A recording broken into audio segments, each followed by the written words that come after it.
So here we are with the butter, the water, and the salt. It's just about to start boiling. You want to make sure that you have your flour and your sugar very nearby, as well as your tool that you're going to stir it with. While we still have a very high heat, we're going to stir and make a paste in the pot. So make sure that you have enough space in your pot. You don't want to be trying to create this and have everything fall all over the place. I will turn the heat down to about a medium high. I just brought it to a boil using a high heat to speed up the time.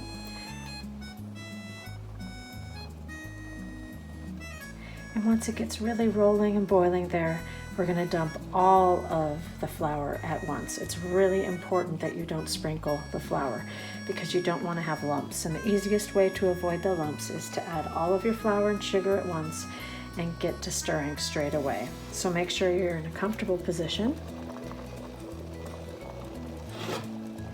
and ready.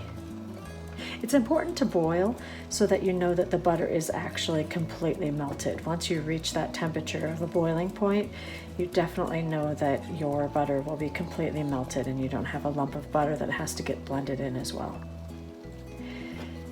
So here we go. All the flour goes in and we begin to stir.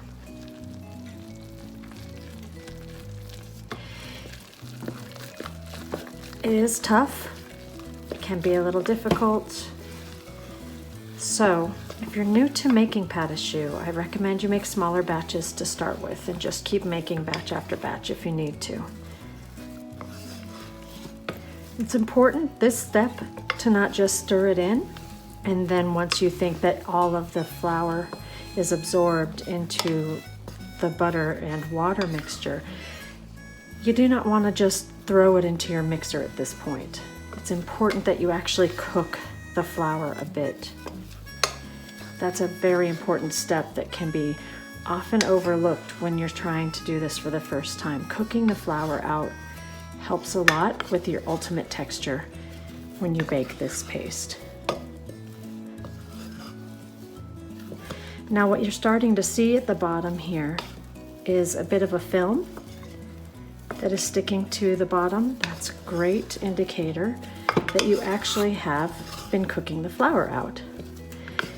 I'm going to turn it over a couple more times, just making sure I didn't have any lumps. And this should really resemble a very stiff mashed potatoes. Texture, color, all of that. Okay, I'm going to turn off the heat and we're going to get it into our mixer. You can use a hand mixer, but I recommend, if you have it, to use a stand mixer with a paddle attachment.